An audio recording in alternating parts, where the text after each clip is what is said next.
اب وہ تقریباً 115 پہ پہنچ جائیں گے. کہاں وہ نون لیگ سے ٹھیک ٹھاک 15-16 سیٹس کا ان کا فرق آ رہا تھا، اور اب کہاں وہ نون لیگ سے بھی آگے نکل جائیں گے. نون لیگ کو جیسے تیسے الیکشن مینج کر کے دیا گیا. 108 سیٹس ان کی ٹوٹل تھیں اسمبلی میں، اور ابھی بھی ہیں. جبکہ کل تک اس فیصلے کے آنے سے پہلے تک پی ٹی آئی کی سیٹس 22 سیٹیں ان کی کم تھیں. اب وہ 22 سیٹس ایڈ ہو کے 115 ہو جائیں گی، اور وہ سنگل لارجسٹ پارٹی بن جائے گی پارلیمنٹ میں. اب یہ وہ بات ہے کہ جس کی وجہ سے ظاہر ہے کہ ان کو بہت ہی اب خطرہ بھی ہے.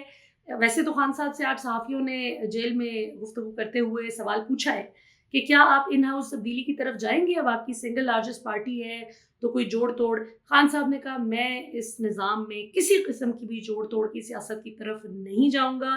چیف الیکشن کمشنر فوری طور پر مستعفی ہوں، اور جتنا بھی الیکشن کمیشن کا عملہ اس ساری دھاندلی میں ملوث تھا وہ سب مستعفی ہوں. یہ خان صاحب کا موقف جو کلیئر کٹ سامنے آیا ہے. دوسرا سوال ہے جی شیر افضل مروت کے حوالے سے کہ ان کی جو سسپینشن ہے پارٹی ممبرشپ سے، اس کو آپ کس طرح دیکھتی ہیں؟ دیکھیں، شیر افضل مروت ہوں یا پی ٹی آئی کا کوئی بھی دوسرا تیسرا ممبر ہو، ان کی اہمیت عمران خان سے ہے.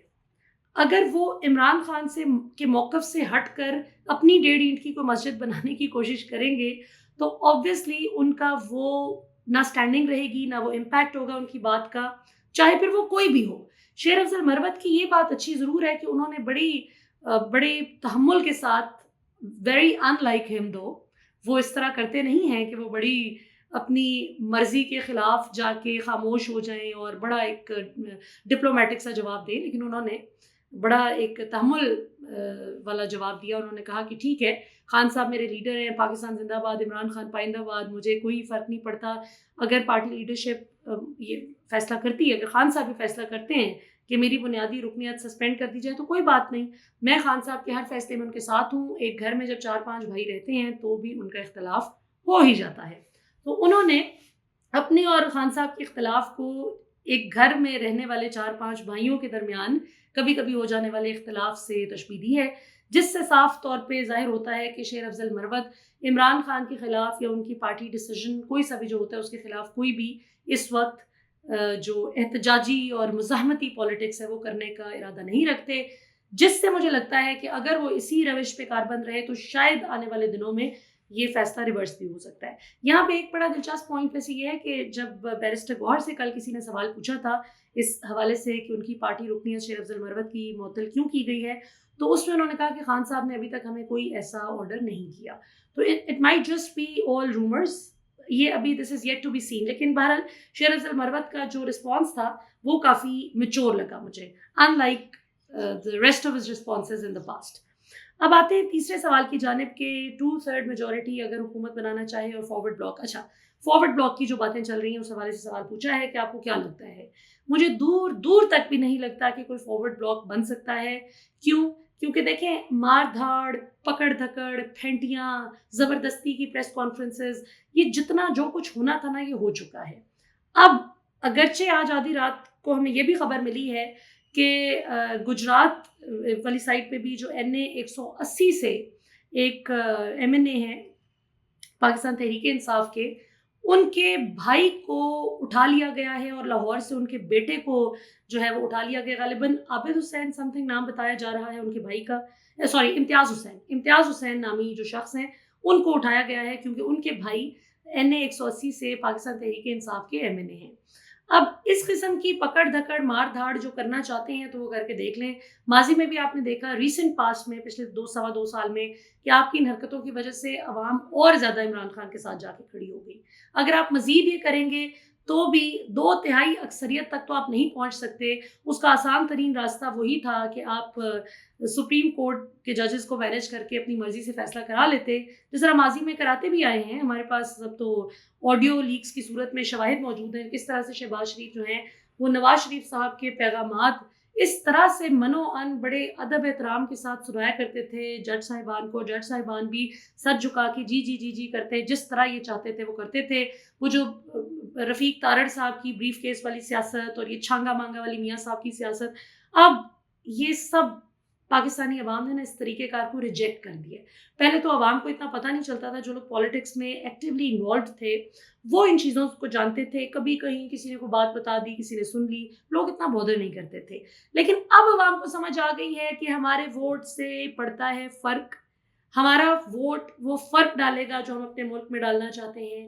لہٰذا اب پاکستانی عوام جو ہے وہ اپنی ہر بات میں, ہر جو بھی سوشو پولیٹیکل ڈیولپمنٹ ہوتی ہے اس میں وہ اپنی ایک رائے رکھتے ہیں, اور پھر جہاں جہاں آئینی طور پر ان کو حق حاصل ہے اپنی رائے کے نفاذ کا, وہ اپنی رائے کے مطابق اپنا فیصلہ کرتے ہیں. جس طرح 8 فروری کو عوام نے تمام تر مشکل حالات کے باوجود فیصلہ کیا, اور پھر اب اس کو امپلیمنٹ کروانے کے لیے عوام بھی ڈٹی رہی.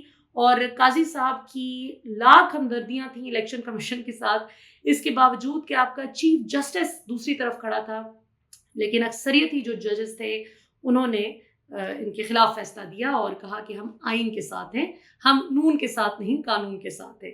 آخری سوال جناب اس آج کے پروگرام کا, کہ پی ایم ایل این کی جو ججز کے خلاف مہم ہے اس کو آپ کس طرح دیکھتی ہیں؟ کیا یہ ریزروڈ سیٹس کیس کے فیصلے پر کوئی اثر ڈالے گی؟ نہیں جی, کوئی کسی قسم کا اثر نہیں ہو سکتا.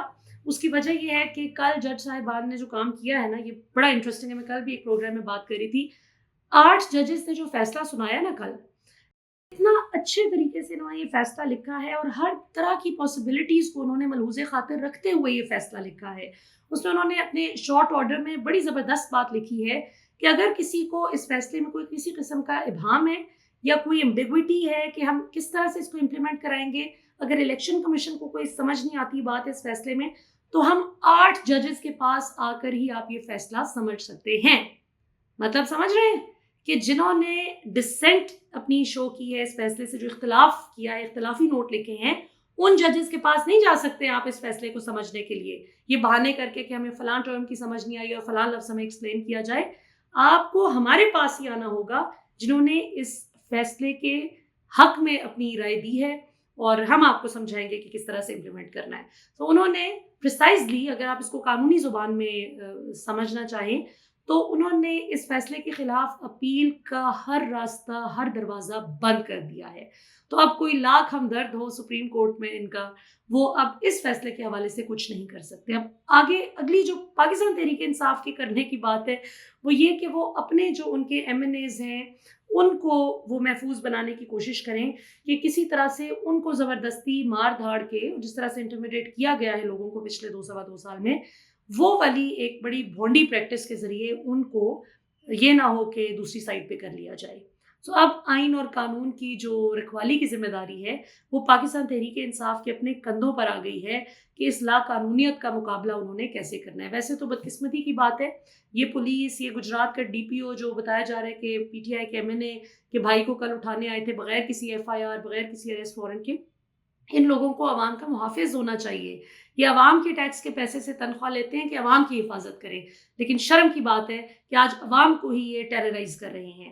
اور دوسرا, عظمیٰ بخاری, عوام کے ٹیکس کے پیسے سے مطلب آپ تنخواہ لیتی ہیں, آپ عوام کے ایک عوامی عہدے پر بیٹھی ہوئی ہیں, جو حکومتی عہدہ ہے آپ کا انفارمیشن منسٹر کا پنجاب حکومت میں, اور آپ ججز کی فیملیز پہ اتنی گھٹیا گفتگو کر رہی ہیں کہ جن کا عشق ہے عمران خان, جن کا کرش ہے, جن کی بچپن کی محبت ہے, تو ظاہری بات ہے کہ اس کے حق میں ہی فیصلہ دینا تھا.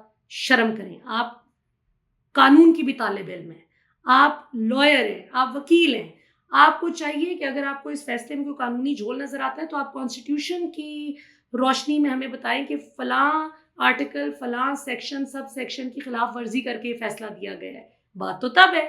اب چونکہ آپ کو پتہ ہے کہ ہر طرف سے آپ لوگ ہار گئے ہیں, تو اب اس قسم کی فضولیات ججز کی فیملیز اور ان کی بیویوں پہ, ان کے گھر کی خواتین پہ اس طرح کی فضول باتیں یہ زیب نہیں دیتی ہیں ایک منسٹر کو. ابھی تک کے لیے اتنا ہی. انشاءاللہ آپ سے اگلے ہفتے پھر ملاقات ہوگی. پاکستان ہمیشہ زندہ ہو.